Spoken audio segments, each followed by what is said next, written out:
Welcome to the second episode of our podcast, The Waywardly. We are going to meet our guest. We are leaving for it in a few minutes. Dr. Huma Bakai. She is the rector of Might University.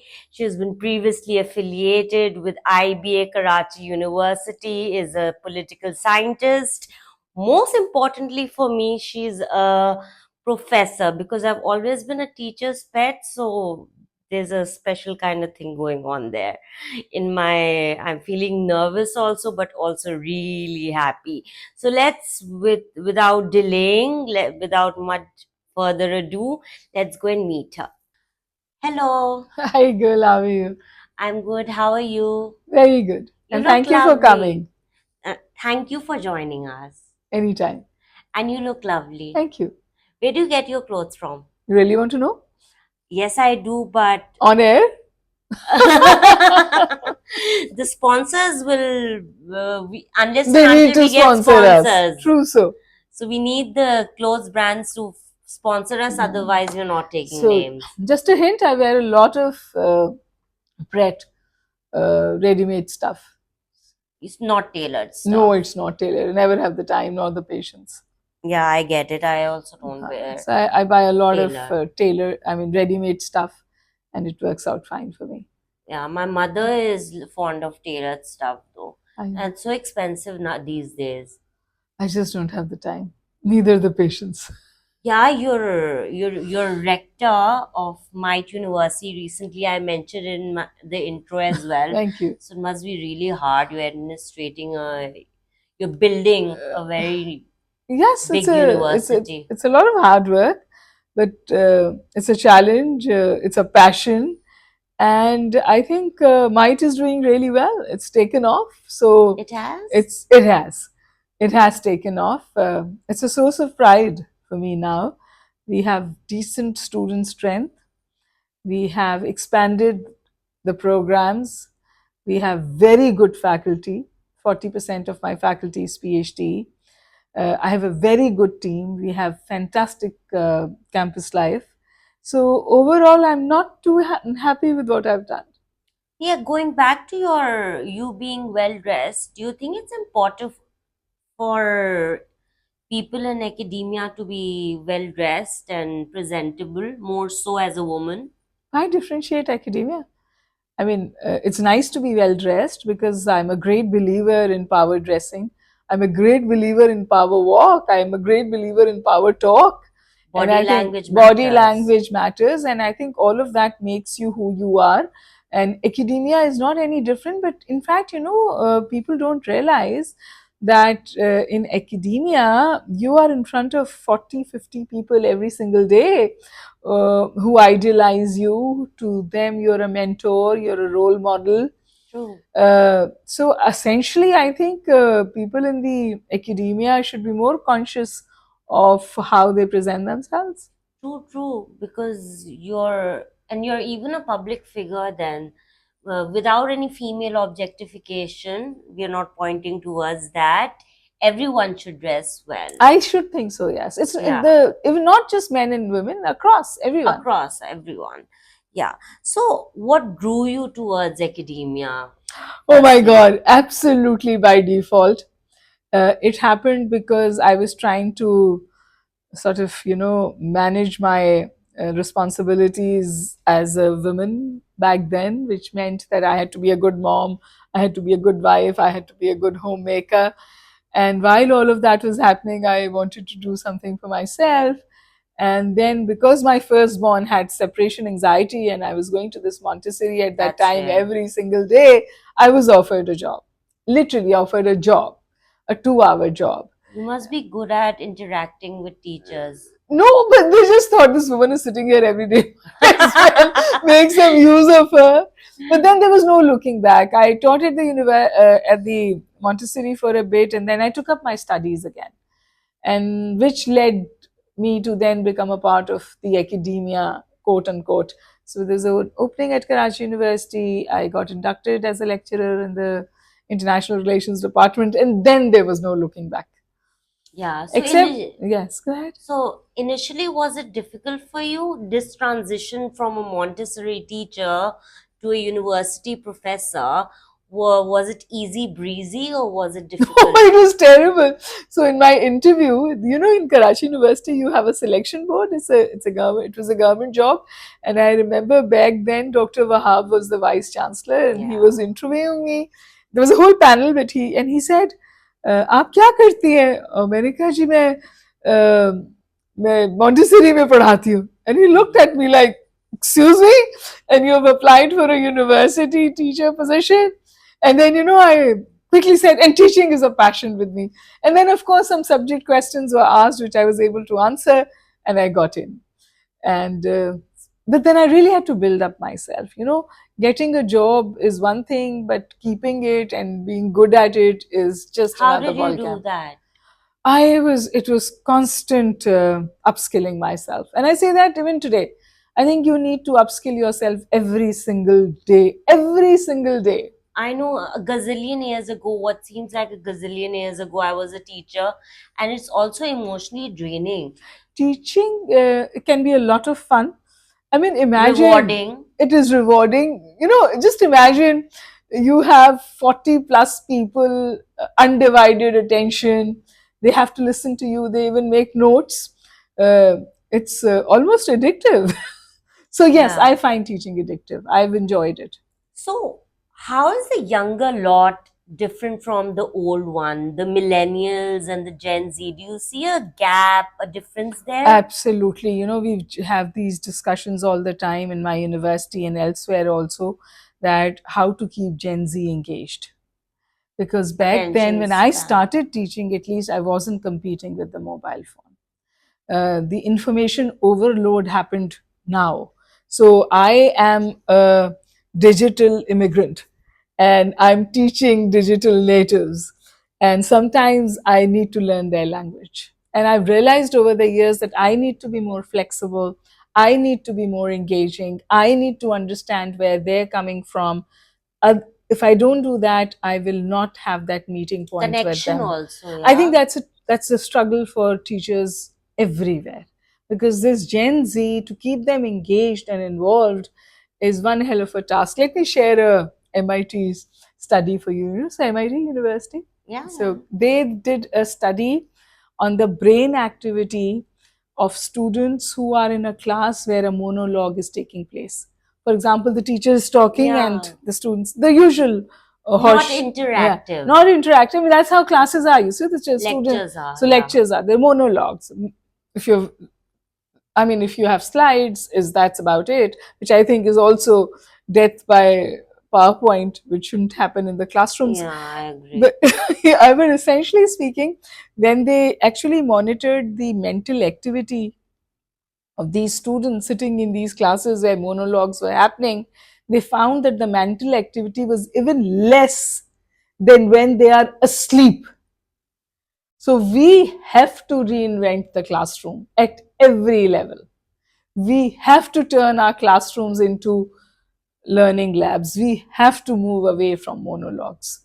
Flip the classroom, be interactive, do whatever. Go on, move on to case studies, bring in industry. Be creative. Just the way we've been taught to teach is obsolete. It's not working anymore. We have to find We have to. another one. And I am convinced of it. I constantly speak about it at my university. I'm a strong believer of having linkages with the industry now, not just to tick a box, but to actually bring the industry into the classroom. That's critically important, because I tell you why. This answer is slightly long, but let me please finish. You know, when our graduates will graduate, so to say, we need to prepare them for jobs that have not even been created today. So there is no textbook that is going to cater to that. You just have to teach them a lot of skills, and essentially the skill to upskill. And then you will prepare them for the markets tomorrow. Then they will hit the ground running. And this is related to my second question, that how important is, because you're talking about getting jobs, right? Mentorship and career counseling. In Pakistan, we don't see much of it, or if I correct me if I'm wrong. I think it's critically important. and also how we saddle a 19-year-old with the responsibility of picking up a career trajectory, which is taxing. And that is why, undergrad students are struggling with mental health issues, they're struggling with anxiety, because there is a box that we've created and we want each one of them to fix into that box. It's almost like a machine, in and out, in and out. You take a batch in 4 years of this, and then you churn them out. It's like you're not actually dealing with human beings. So I think it's essentially about mentoring them, having both teacher mentoring and peer mentoring, and moreover having this in understanding that grades do not make a student. This whole fixation on CGPAs and grades, and even commodifying education to acquire a job, we've sucked away fun from teaching. We've sucked away the joy of acquiring knowledge, learning new things, uh, enjoying poetry. Because people say, oh, you're doing poetry, you're doing English literature, but what kind of a job will you get after you do that? So I think we've commodified education to a point where it's more job oriented. I don't have a problem with being job oriented. I think it should be excellence oriented. Essentially, what we should be grooming our students to do is that no matter what you do, you can be a painter, a dancer, a chef, a business graduate, a computer guy, a coding specialist, whatever. So all you need to aspire for is excellence. So essentially, how many times do we tell a student, find your passion? So Shah Rukh Khan, my favorite, he said once in an interview that first fill your stomachs and then become a philosopher. I think that is also important. That is critically important. I think having a degree which is economically viable there's nothing wrong with that, and that is why I say that if we teach them to acquire excellence, then they'll naturally do good at whatever. I mean, if you have excellence, then jobs and material aspect of it runs after you. Yeah. I mean, I think essentially you should be just trying to acquire. When whatever you do is gets you absorbed to a point where you don't look at your watch to see if the time is over. So teaching should be fun for students and teachers both. Not where teachers are also looking at the clock to see when the class would be over, and the students would also be looking at their clock and saying when it's going to be over. Exactly. And which brings me to the point that what's the most amusing thing that has happened with you while teaching? Oh, so many. I've been teaching for almost 27 years now.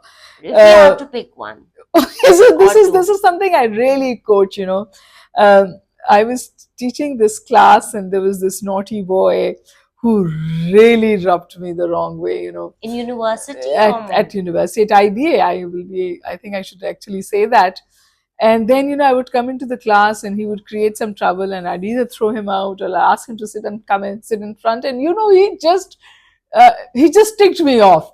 And then one day he just walked into my office and he said, Dr. Bakai, I want to have a word with you. And I was like, okay, not again. But they said, okay, sit down. And he said, look, doc, let's make peace. I looked at him and I said, okay, let's make peace. And then we made peace. So he said, I'm not going to disrupt your class, which he used to do by design, and you don't call me out. I said, done. And then, of course, he turned out to become one of my most favorite students, and he's done extremely well in life. So, yeah, and I think life is full of such things. This is a deal better than the rumors of the deal between the incarcerated leader and the establishment. I wouldn't want to comment on it, except that it's not about deal. It's about ending the polarization in the country. It is about Pakistan is doing so well on so many fronts. It has started to do well economically. It is doing phenomenally well on the diplomatic front. The 4-day war has given us the tailwind we so desperately needed to get us back into the game, seriously. So I think if we can get over this, Pakistan would be on top of its game. True. So it's critical that it is sorted. I'd rather look at it that way, and I would even advise uh, IK to show statesmanship for the country. I mean, politics is the art of possible. So I think Yeah. there should be an element of flexibility, and we should Flexibility, that's I move was on. about to say that. Yeah. Yes. Moving on is important. And you know, in international relations, there are no permanent friends and no permanent enemies. The real So is politics. Yeah, in real politics, yeah. So, Yeah. and we live in a world of realist politics right now. Absolutely. So, how do you see the future of academia? By the way, were you a strict teacher or a lenient Oh, I one? was a strict teacher. It doesn't seem so. You need to take my class. No, I was just strict in the sense that I commanded attention. I wanted them to pay attention, and I ensured that help? they did. I would make my class very engaging. I was known for giving cold calls in class to those who I found snoring or snoozing. So yeah, but you know, to be a strict teacher, in all honesty, you have also to be very good. You have to have complete command over your subject, because you can't command respect and you can't command attention unless you have complete grip over your subject. True, true. So, how do you see the future of academia in Pakistan? If you look at the state of affairs right now, But how right can now, we make it better? I think it's not. There's nothing good to write home about, and largely because we are coming up with the universities. We have almost 300 universities across Pakistan, both public and private. But I wish we would understand that universities are not brick and mortar. Universities are not just churning out charters in this assembly. Universities are built by people, by good faculty, by research, by development, and you need to allocate resources. And moreover, at the university level, no university has the magic wand to turn bad high schooling and bad uh, A levels, O levels, and metrics and inters into smart students. The foundations are weak because our schooling system is weak. And I always say this, and I say this without any qualms: put your money where your mouth is. So every time somebody opens their mouth and they say they are for education, your budgetary allocation should show that. And they don't. Pakistan spends one of the lowest in South Asia on education, even lower than Bangladesh and Nepal and Singapore and Sri Lanka. So that shows. Yeah. Sorry about this. That really shows. So, thank you so much. Thank you for having me. We're ending this because we're also catering to Gen Z and their attention span is really True, sir. True, sir. I hope they interest.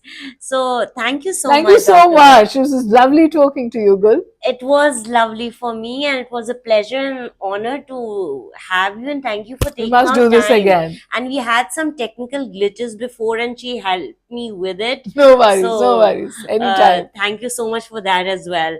Anytime. Thank you. Bye-bye. Like and subscribe and share if you like what we did. And send us some good feedback. Yes, please.